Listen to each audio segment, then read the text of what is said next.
Jackson wins his Spurs. This is the story of a strange and wonderful man. From a poor barefoot orphan, he rose to become one of the greatest warriors of all time. To the high command of the Southern States of America, he was Major General Thomas Jackson. His students at the Virginia Military Institute, where he was an instructor of artillery, thought he was mad and called him Tomfool Jackson. Because of his piercing blue eyes, his soldiers at first called him Old Blue Light.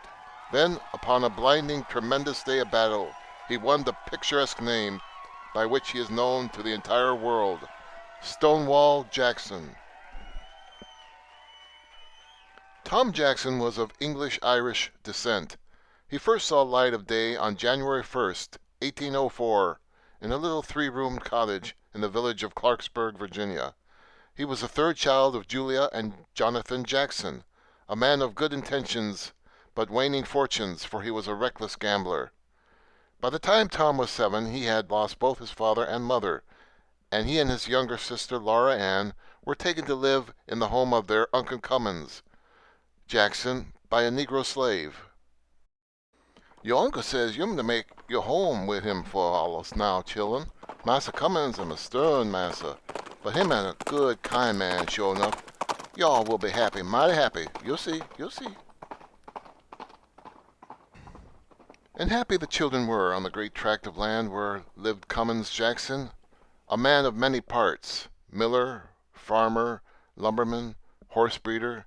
He was a strong fellow who believed in hard work for everyone, even himself, and he was pleased to see that his young nephew was no shirker.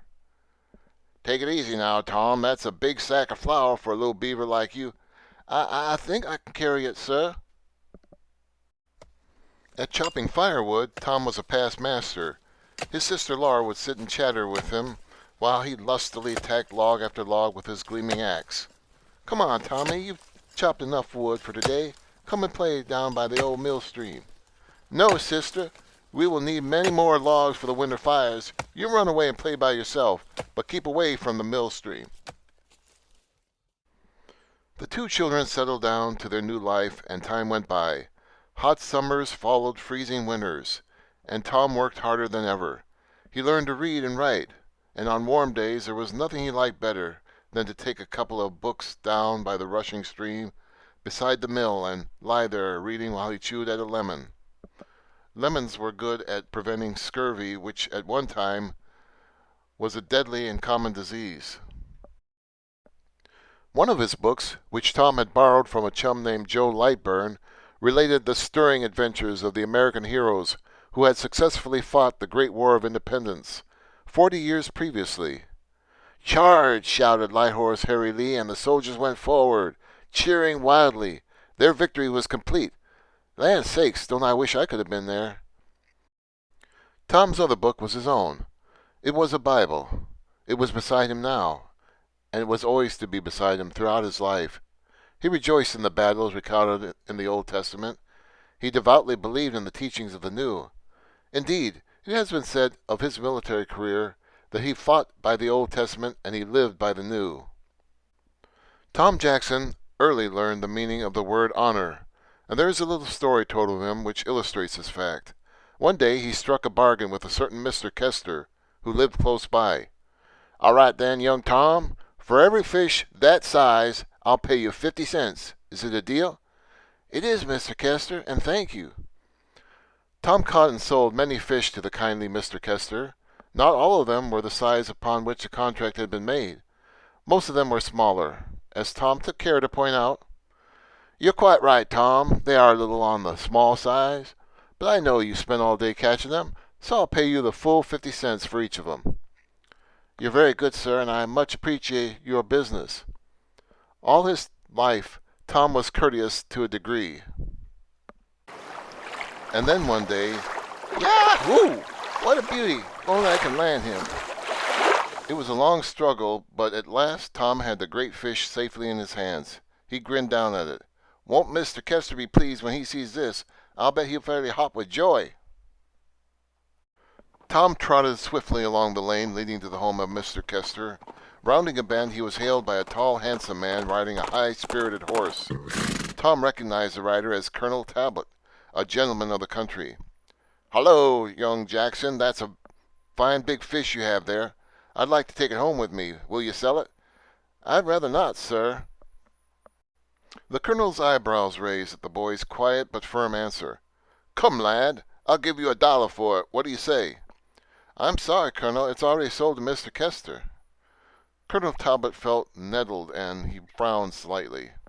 "Now see here, my lad, I'll give you $1.25. There's a tidy sum. Kester won't offer as much as that. I'm still not selling the fish." There was a steady glow in Tom's bright blue eyes as he looked up at the horseman. As ever, he was exceedingly polite. "You see, Colonel, I fixed it with Mr. Kester to sell him fish of a certain size for 50 cents each. Many times he has paid me in full for smaller fish, and now he's going to get this big fellow for 50 cents too. So good day to you, Colonel Talbot." And with these words Tom ran off down the lane while Colonel Talbot chuckled and pushed his fashionable top hat back from his forehead with his riding crop. "Well, I'll be tog-tied. What a solemn little chap. High principle, too. There ain't many boys who'd have refused my offer." The colonel set his thoroughbred horse in motion and galloped away towards his beautiful white pillared residence. On arrival he found an old friend, Colonel Alexander Scott Withers, by name. Talbot called to a negro servant to bring 2 drinks, ice-cold mint juleps, and then the 2 men sat down at ease on the magnificent porch. Laughingly, Colonel Talbot told his friend of the encounter with young Tom Jackson. "He's a bright youngster, for sure, Withers, and at times those blue eyes of his seem to look right through you." "I know the lad, and he interests me. I think he's got something in him. His father was something of a ne'er-do-well, but the family has a good strain in it, and all young Tom needs is a guiding hand.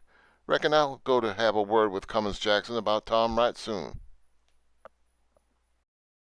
A few days later, Tom Jackson was on his way to the small village school that he attended a few hours each week.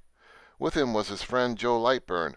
As they traveled along the narrow lane leading to the school, they heard a girl cry out in pain, and, rounding a bend, Tom saw a sight that made his eyes flash with anger.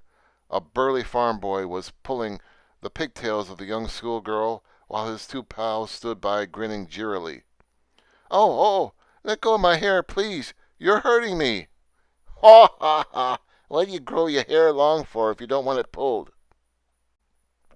Tom caught hold of the bully's arm and yanked him round. "Oh, Tom, please help me." "You lout, leave the girl alone. Sally's a friend of mine, and I'll allow nobody to ill-treat her."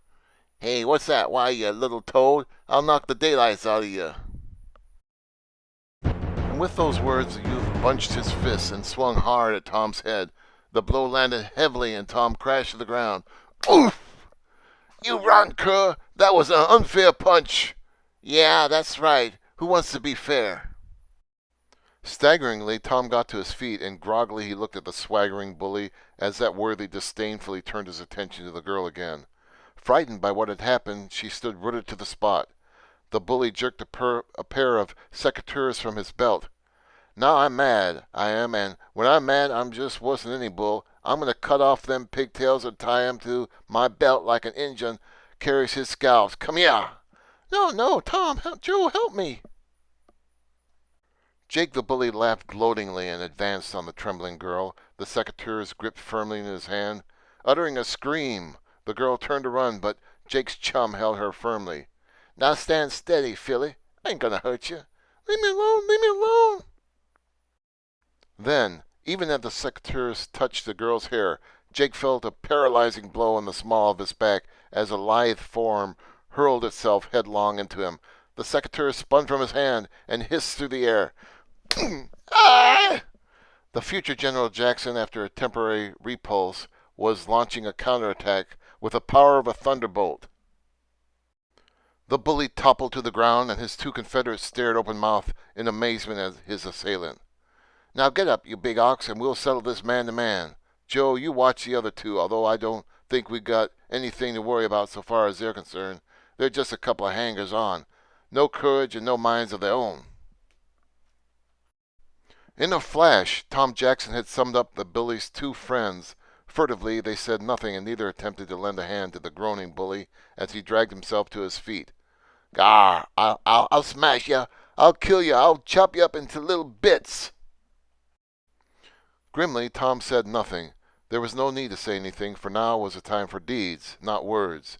An excited, exultant expression entered his features, and a peculiar animation shivered his stocky frame. Spasmodically, his left hand rose before his face, as though he was shielding his eyes from the sun. In the years ahead, that strange gesture of his was to become well known to his armies. Jake lowered his head and charged like a bull.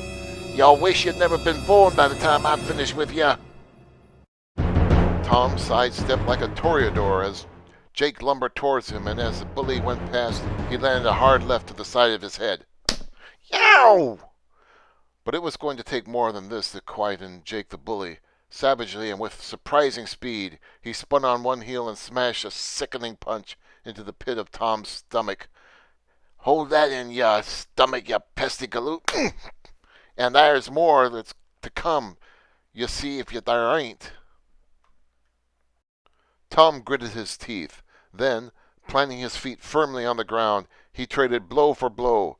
The years of hard work on his uncle's farm had toughened Tom's muscles, and if he was head and shoulders shorter than Jake, he more than made up for this deficiency in his superior speed. There followed a merciless battle. There was no science in the battle. It was a sheer slogging match, with both antagonists hoping to land a knockout blow. In the end, it was Tom who scored.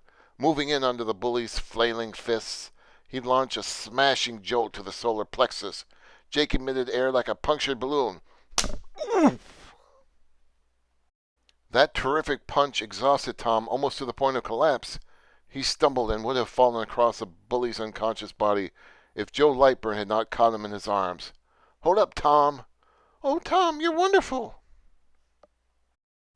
Supported by his friend, Tom took several deep breaths and began to recover some of his lost strength. Then he caught sight of the girl's school books lying on the ground where they had fallen from her hands when the bully had pulled her hair. Painfully, Tom stooped, picked up the books, and handed them to the girl with his usual courtesy. Here are your books, Sally. You'd better get along to school, reckon. I'll return home. I can't go to school looking like this. Joe, you go with Sally and see that those fellows don't try any more funny tricks. And nodding wearily to his two friends, Tom set off home. In his absence, Colonel Alexander Withers had called to speak to Cummins Jackson about Tom. The two men were astounded when Tom entered, bearing many visible signs of the battle he had fought. Good heavens, Tom, what happened to you? Have you been fighting? Tom could see out of only one blue eye, but there was a cold gleam there as he answered his uncle in his precise fashion. Let us say I had the better of the argument, sir. And now, if you'll excuse me, I'll go to the kitchen and cut myself a piece of raw steak to put on my eye. And quietly Tom left the room. Cummins Jackson stared at him, completely nonplussed. Colonel Withers, a little quicker off the mark than the stolid farmer, chuckled softly. You know, Colonel, there are times when that boy is completely beyond me. He has such odd ways. He acts so much older than his age. Young as he is, I can put him in charge of a dozen Negroes to haul timber from the forest, and he will obey his orders without the slightest murmur. He's a rattling fine jockey, won many a race for me in local meetings, and he does it all with the gravity of a man 3 times his age. The other day I came across him reading the Bible to 2 young colored boys, something about peace to all men. And now look at him, nothing very peaceful about him at the moment. Colonel Withers nodded, and when he spoke he chose his words carefully. As you say, Jackson, there's something very unusual about that lad. Your word was odd, but I am convinced that within him there burns a spark of genius. How or in which way that genius will manifest itself I don't know, but I'm going to see that Tom is given every opportunity to fulfill his destiny. It is very good of you, sir. I only hope Tom justifies your faith in him. Chapter 2. Tom Jackson Collects a Debt. During the years that followed, Colonel Withers kept a fatherly eye on young Tom, who responded to the interest shown in him by studying as much as his duties on his uncle's farm would permit. When Tom was 17, the colonel was appointed Justice of the Peace. Soon after, a post of district constable became vacant, and Colonel Withers saw to it that Tom filled the vacancy. And so the backwoods boy, clad in rough homespun, set out on his various tasks of serving summonses, attaching property, and collecting rents. "Hey, wife, there goes our new constable, Tom Jackson. Remember him? Cummins Jackson's nevvy. Looks mighty grim, don't he? Reckon he's aiming to arrest somebody before long. Ha ha!"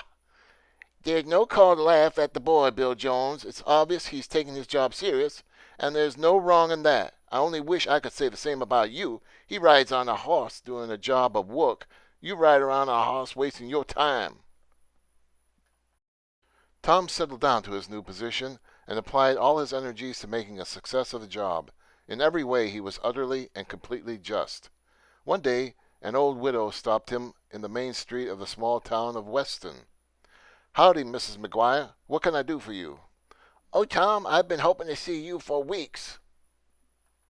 Life has not been easy for me, and for some time past I had to sell some of my furniture to one of my neighbors. He called for the furniture and took it away, but now he won't pay for it. Please, please, can you help me?" Tom smiled kindly down at the distraught old lady. "I'll do my best, Miss McGuire. Tell me the name of the man who has taken your furniture, and I'll get after him right away." "It's Bill Jones." Tom's capable hand scrubbed his chin brusquely, and a sardonic gleam burned deep in his blue eyes. "Bill Jones, eh? He's laughed at me ever since I was made constable. Now he'll give him something to laugh about." Tom swung his horse around and started to ride away. Then a sudden thought occurred to him, and turning in the saddle, he called out to Mrs. McGuire. "Bill Jones owns a horse, doesn't he?" "Yes, very proud of it he is, too." The young constable chuckled humorlessly to himself. On the spot he made up his mind to seize the horse and hold it until Bill Jones paid the debt. But in those days there was an unwritten law that a man's horse could not be seized for debt while he was in the saddle. For several days Tom watched Bill Jones, but not once was he afforded an opportunity to take the horse. Bill had soon learned why the constable was watching him so closely. "Just look at him, boys, waiting for me to get down off of my horse so he can snatch it. Ha, ha, ha! Why, the bank could be robbed for all he cares." Somberly, Tom Jackson looked at Bill Jones. His voice was quiet and definite. "The good book says, 'Thou shalt not steal.' Bill Jones, to my way of thinking, robbing a poor widow is just as bad as robbing a bank. And if it takes me the rest of my life, I'm going to force you to pay Mrs. McGuire what you owe her." And Tom walked stolidly away. Behind him he heard Bill Jones' raucous laughter mingling with that of his cronies. 2 days later, Bill Jones was out riding when his horse lost a shoe. Fortunately, he was close to Benny Pritchard's blacksmith shop, so he rode slowly to the forge and dismounted outside. "Hey, Benny, where art thou? My horse needs shoeing." There was no response to Bill's summons, and bad-temperedly he drew nearer to the open shop door and bawled loudly. He did not notice Tom Jackson stealthily creeping towards him, intent on snatching the horse's bridle out of his hand and claiming the animal against the money Bill owed Mrs. McGuire. "Benny! Hey, Benny! Where are you, you lazy galoot?" Tom grabbed the bridle, and in that same instant Bill Jones turned and saw him. Uttering a gasp of mingled rage and surprise, Jones flung himself into his saddle. "Why, you no-good snooper! You thought you'd creep up on me, did you?" Jones knew that so long as he sat in the saddle, the young constable could not confiscate his horse. "You can let go of that bridle, Jackson, or I'll whip you like I would a cur. You can't force me off of my horse without breaking the law. Now get going." Tom did not speak, neither did he relinquish his grasp on the horse's bridle, but his keen, ice-cold eyes went to the open door of the blacksmith's shop. Then he jerked the bridle, and obediently the horse moved. In a towering, uncontrollable rage, Jones raised his whip. "Very well, then, you oaf! You can't say I didn't warn you." And with those words, Jones rained blow after blow on Tom Jackson's unprotected head. Grimly, the sturdy youth led the horse towards the open door, making no attempt to defend himself or strike back. Whoosh! Whoosh!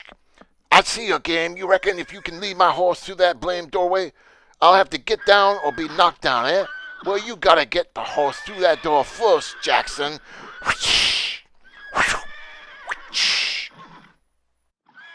The whip lashed at Tom's face cruelly, but inexorably he compelled the horse to follow him.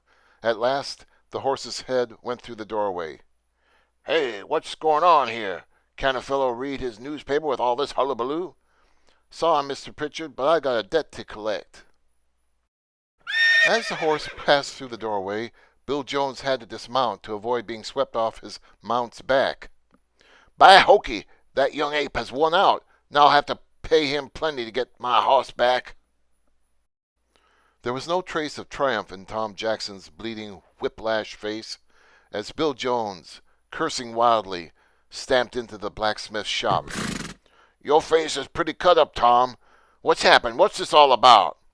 Why, Mr. Jones here has been showing his displeasure at having to pay Widow McGuire for the furniture he took away from her. For a few moments Bill Jones stood before Tom, gnashing his teeth and hurling insults at his head.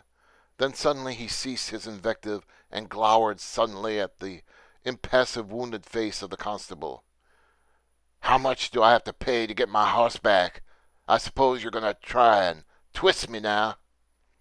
You owe Widow McGuire $25.40. Reckon it'll cost you just that to reclaim your horse. Jones, you're a scoundrel. Pay up and take your stallion out of here. Pronto! Muttering viciously to himself, Bill Jones dug down into his pocket and brought out a purse. Begrudgingly, he counted out $25.40 into Tom's hand. Thar you are. Now let me take my horse and get out of here. The place smells. It didn't start smelling until you moseyed in, Jones. Now stay here a moment longer, and I'll smash you into the middle of next week. No, Mr. Pritchard, no violence, please. The law forbids it. If you strike Mr. Jones, I shall have to arrest you. As Bill Jones grabbed his horse's bridle and left the shop, Tom weighed the money in his hand, and there was a slight smile on his firm lips. He raised his left hand before his face in an unconscious way. I figure Mr. Jones is hurt plenty. He's the type of man who'd take a thrashing any day rather than fork out his money. Let him go, Mr. Pritchard. Justice has been done. And so Tom Jackson's noble character was molded. As a mere boy, he professed high principles and a deep respect for honor, as shown in the incident of Mr. Kester's fish.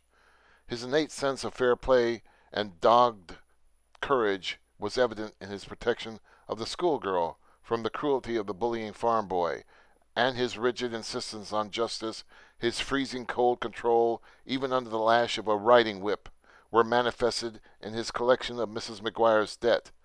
All of these qualities were now an integral part of his nature. Chapter 3. You can be whatever you resolve to be. As yet Tom Jackson's profound military genius wasn't born, but the first seed was planted one day when Benny Pritchard, the blacksmith, hailed Tom as he was riding past. Hey Tom, come over here. I got something to tell you. Mr. Hayes, the congressman, called here this morning, Tom. His horse has lost a shoe. While I was fixing it, he told me that he's been asked to appoint a cadet to West Point Military Academy. It's a swell opening for a bright youngster. Why don't you send in your name? A deep light shone in Tom's piercing eyes.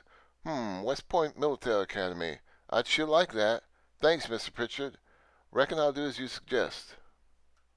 And so a friendly blacksmith laid the cornerstone of Tom Jackson's splendid destiny. Tom left no stone unturned in his endeavor to have his name submitted as a prospective candidate. Finally, 4 names were submitted. Tom's was the 4th, and at once he began studying earnestly for the preliminary elimination test. Long into the night, by the feeble light of an oil lamp, he worked hard. And in due course the 4 candidates sat for their examination. Alas for Tom's hopes! He was weak in mathematics, and while the other 3 youths plowed ahead with the problems, he sat perplexed and unhappy, refusing to give in but unable to solve the questions. Only 10 more minutes, Mr. Jackson. You'd better hurry if you are going to complete your paper. Tom failed. One of his old school friends named Gibson Butcher obtained the appointment, and masking his true feelings, Tom sincerely and quietly congratulated his chum. "Good luck at West Point, Gib. You well deserve your success." "Gosh, thanks, Tom. I can hardly believe I actually won." And so Gibson Butcher set off for West Point, and Tom Jackson went back to his lowly duties as a district constable. But life at West Point Military Academy, where all the future officers of the United States Army were trained, was rigorous to the degree. Revelry was at 4:30 in the morning, and then followed parades, drills, instruction in algebra, geometry, the measuration of planes and solids, French, more drills, sentry duties, and so on, for 24 hours at a stretch on some days.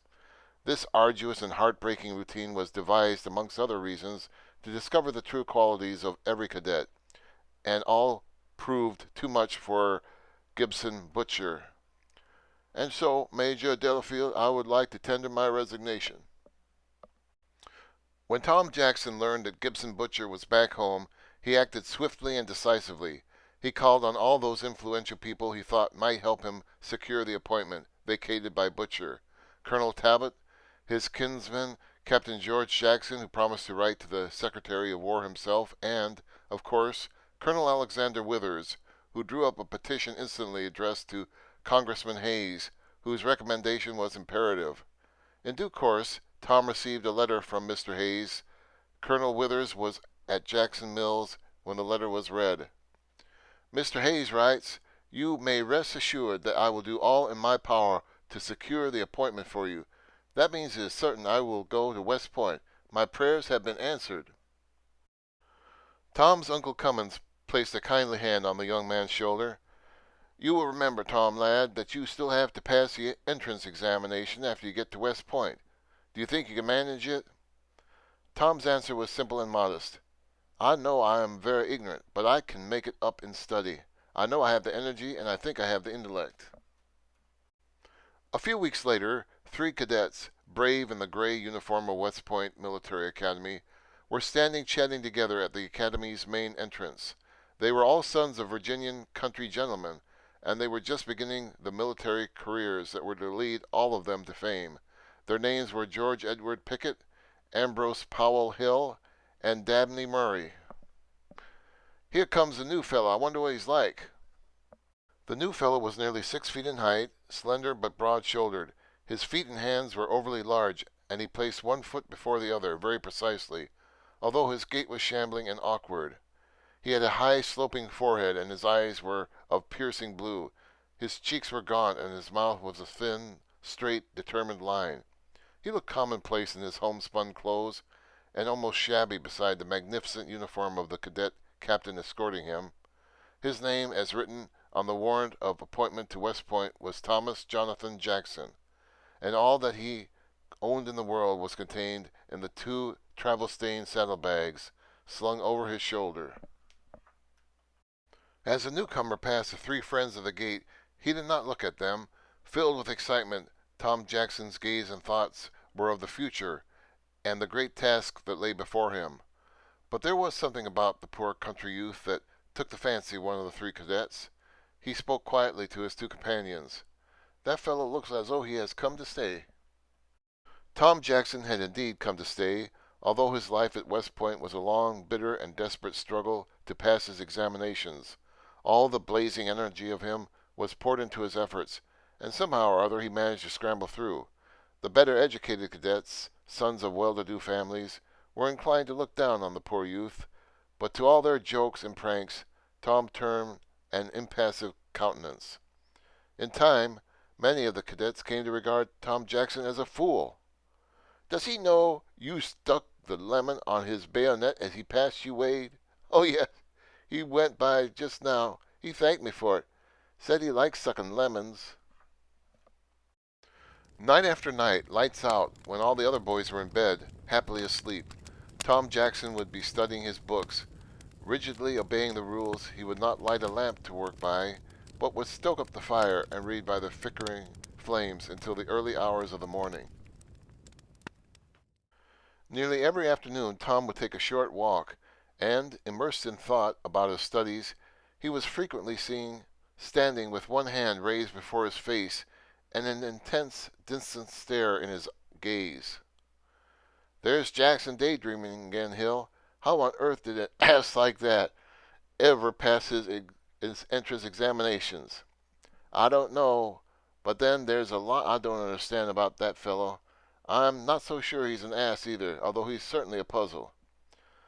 Powell Hill was never really to understand Tom Jackson, from the cadet days at West Point until the black night when he knelt beside the mortally wounded Major General Jackson, his commanding officer in the Army of Northern Virginia. The harsh discipline, the many arduous duties, the long hours of study which had driven Gibson Butcher to resign his cadetship were mastered by the indefatigable Tom Jackson. To assist him in the military career for which he was so earnestly preparing himself, he wrote out several maxims in his notebook, amongst such phrases as "always mystify, mislead, and surprise the enemy if possible," was this slogan: "You may be whatever you resolve to be." And Tom Jackson lived up to this motto all his life. On July 1st, 1846, Cadet Jackson graduated from the military academy. At the graduation parade, two officers were watching the martial ranks of cadets as they marched past. "There's young Tom Jackson. He's done well to stay the course. If ever a cadet deserves his commission, he does. Yes, he has a good mind, not very active but thorough. He's altogether a fine fellow, although I don't think we should expect too much of him." Chapter 4. Baptism of Fire. 2 months before Tom Jackson left West Point to become a second lieutenant of artillery, war broke out between the United States and Mexico.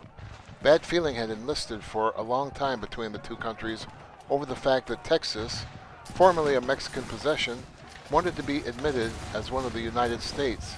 A hard and bloody war followed. Tom Jackson, of course, was eager for the fray.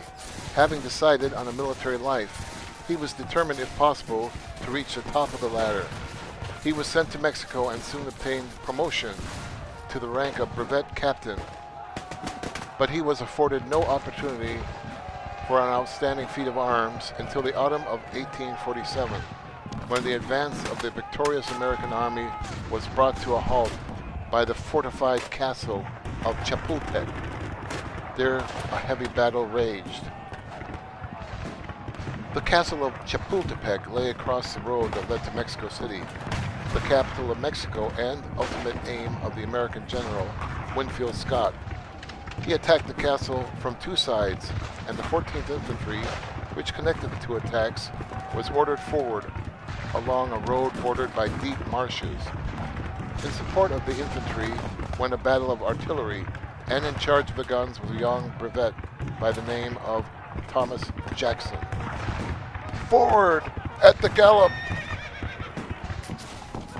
As the guns raced along the road, they came within range of the Mexican artillery, firing down from the heights above. "By heaven, this is going to be hot work!" Further along the road, the advance of the 14th Infantry had come to a halt, under a tremendous enfilading fire from the castle, and closer still, from a Mexican field piece, covered by a breastwork. The soldiers had dropped to the ground and crawled to any available cover they could find. "I ain't going forward, and I ain't going backwards. Reckon I'll just stay right here until night falls. And if any officer don't like what I says, he can go swallow his cold blade." The Mexican fire intensified as Jackson's battery thundered down the road towards the ditch. Suddenly, a direct hit killed every horse of the leading gun, and in an instant, the entire battery was a riot of blood and confusion. As the following pieces crashed into the wrecked gun, the agonized screams of men and horses mingled with a devastating battle roar. "Steady, man, steady! Don't panic! We'll get out of this, we all keep our heads!" But more shot and shell landed amongst the stricken battery, and now the nearby enemy gun behind the breastwork found the correct range, and the entire road seemed to open up in an inferno of fire and explosion. "Get these guns righted, Sergeant. From here on out, we'll have to manhandle them, and the only position from where we can effectively reply to the enemy. fire is on the other side of that ditch. The sergeant and the other artillerymen assisted Jackson get the first gun across the wide ditch. It was a tremendously difficult task. Another eve, man, it's over. Now then, all together. The gun was successfully shoved onto the road amid a hurricane of bullets, and as the four men prepared to run it forward into position, there came a crashing explosion nearby, and the two artillerymen were blown to pieces. Deafened, half blinded by the explosion, Jackson looked about him for more aid, but all the able men in the vicinity, infantry and artillery, were cowering for safety in the ditch.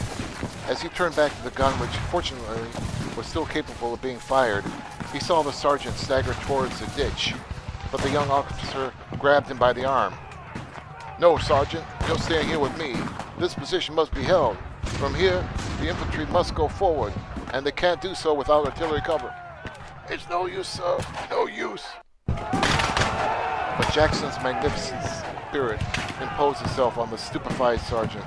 Above the roar and crash of the enemy salvos, he shouted in the sergeant's ear, "I want gunpowder and ammunition, man. Now go back and get it while I try and get some of those skulkers in the ditch to climb out and get more guns across." Dazedly, the sergeant nodded, and slipping down into the ditch, he pushed his way across and, scrambling up the opposite side, disappeared in the acrid yellow fog of smoke.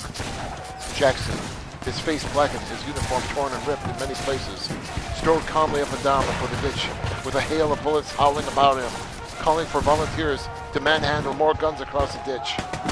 "Come on, gunners! The infantry cannot advance without the support of the artillery. More of those guns must be brought across the ditch. Who'll lend a hand? See, there's no danger. I am not hit." But if Jackson saw no danger in his exposed position, the other men did. Two of them did go so far as to help the returning sergeant haul some cases of ammunition across, but then they dived back into the muddy water of the ditch. Jackson wasted no more time on his frightened men. With a handspike across the shoulder, the gallant young captain returned to his gun, and only the sergeant stayed with him. "Our orders, Sergeant, are to open fire and endeavor to reduce the enemy guns. That order we will now carry out." "Yes, sir." And so the two courageous men began loading and firing the gun. Jackson was proving himself a born artilleryman, and his third shot scored a direct hit on the Mexican field piece, which had been causing so much damage at close range. Only by a miracle had Jackson's gun not been knocked out first. "Yahoo! Now for those other Mex gunners. You're a brave man, Sergeant. I shall see that you are recommended for a promotion for your fearless conduct." There, loading, ramming, firing in an exposed position, the captain and the sergeant kept the gun firing, while all around them the world was filled with a howling hail of death.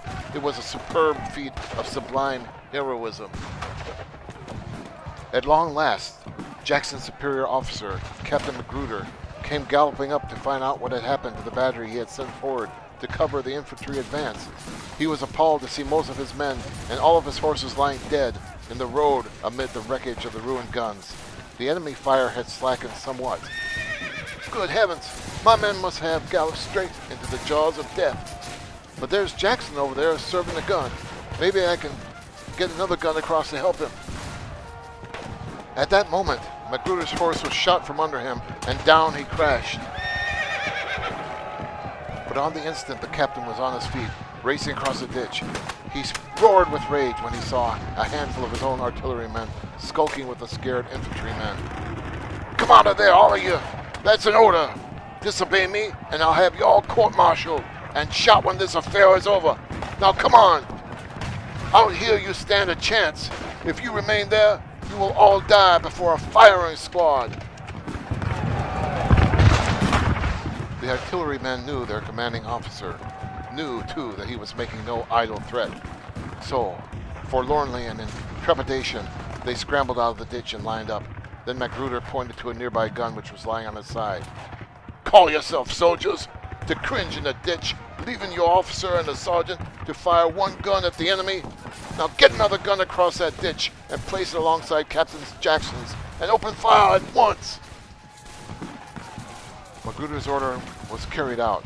The two pieces commenced a steady fire, and behind them the much-shaken infantry took fresh heart. A high-ranking officer rallied them. All right, man. Now we're going to advance. Those guns will lay down a heavy fire ahead of us and assist our forward movement. Fix bayonets. As the 14th Infantry swept past the two guns, they gave the artillerymen a cheer. Jackson's lips tightened into a narrow slit, and his hands spasmodically shaded his eyes as he saw through the battle smoke in the distance many American regiments surging forward and upward attacked the castle from both sides. The day is won. With the advance of the 14th, the two attacks are joined, and within an hour the castle will be taken and the road to Mexico City thrown open. You're right, Jackson, and may I congratulate you on your splendid conduct. The junction of the two attacking forces was the key to the victory, and General Scott has you to thank for it. I shall bring your gallantry to his notice. It will mean certain promotion. Chapter 5. There stands Jackson like a stone wall. A few days after the Battle of Chapultepec, the American army entered Mexico City and the war was over. 9 months later, Thomas Jackson, now a major, was ordered home. Then followed a period of inactivity for the young officer, during which time he devoted much study and thought to religion. In 1851, Jackson took up an appointment as artillery instructor at the Virginia Military Institute in the little town of Lexington. The institute was run on the same lines as West Point, and the cadets soon concluded that their strange new tutor was undoubtedly mad. Old Jack often stops suddenly while he is walking and stands as though lost in thought with his hand held before his eyes. Do you happen to know why? If I knew that, I could tell you why he is the only man in the country who, when a Negro slave takes off his hat to him, doffs his own hat in return. Such anecdotes as the following only served to confirm the cadet's opinion that he was weak in the head. One day, the superintendent of the academy sent a message to Major Jackson, telling him that he wanted to see him in his office. Jackson arrived dead on time. "I just remembered something I have to do, Major. Pray be seated and wait for me." "Yes, sir." The superintendent went away, but his business was such that he forgot Major Jackson was still in the office waiting for him. When he at last remembered, it was very late and he was at home. It is 4 hours since I left Jackson in my office. Oh well, I suppose he got tired of waiting by now and's gone to his quarters." But on entering his office the next morning, he was astounded to see the young major still seated bolt upright in the same chair. "Major Jackson, don't tell me you have been here all night." "You ordered me to remain here until you return, sir. I never disobey a military order." The superintendent expressed his apologies, and after briefly discussing with Jackson a small matter of academy routine, gave him permission to leave. "What an odd fellow Jackson is. No wonder the boys think he is strange in the head, and call him Tom Fool. Perhaps a trip to Europe might do him good and broaden his ideas. I'll arrange it with the Institute governors." Jackson was sent to England and France to study the military organization of both countries. He much admired the iron discipline of the British Brigade of Guards. Before leaving the continent, he took a short trip to Belgium and studied every inch of the field of Waterloo just outside Brussels. "And that spot over there is where Napoleon's old guard commenced the last advance, Major. I suppose you would have liked to have been there on that fateful day." "I would indeed, sir. For many years I have studied Bonaparte's maxims of war. I have a few ideas of my own, but I doubt whether I shall ever be afforded the opportunity of putting them into practice." Back in Virginia, Jackson resumed his duties as artillery instructor at Lexington. He became a deacon of the Presbyterian Church and founded a Negro Sunday school where he taught the colored children the Word of God. "And Jesus said, 'Suffer the little children to come unto me.'" One of the children expressed incredulity that Jackson's religion was for them, pointing out that they weren't mentioned in the Bible. But Jackson assured them that the Lord loved them just as much as they did the white people, and in fact he thought God had a special place in heaven for them. Major Jackson's first wife died after 1 short year of marriage. 4 years later he married again. His second wife was to know only 3 years of married life with her kind and affectionate husband. 3 cheers for old Jack and his bride. Hip, hip, hip. Great events were convulsing the land. For many, many years there had been intense rivalry and bitter feeling between the northern and southern states of America. Although the nation was split over the question of slavery amongst the Negro population of the South, there were many other political quarrels, and at last, in 1861, Civil War broke out. Major Jackson, staunchly opposed to slavery though he was, decided that, as a true son of Virginia, he must fight for his state's freedom. And so, upon a fine spring day, he bade farewell to his wife, mounted his horse, and rode away to offer his sword to the Confederate Army of the South. He was never to see his home again. Professional soldiers who had been trained at West Point and now available for active service were not numerous compared to the thousands of soldiers flocking to the Stars and Bars, the flag of the Confederacy. So promotion was rapid for those ex-West Pointers who showed any sort of promise.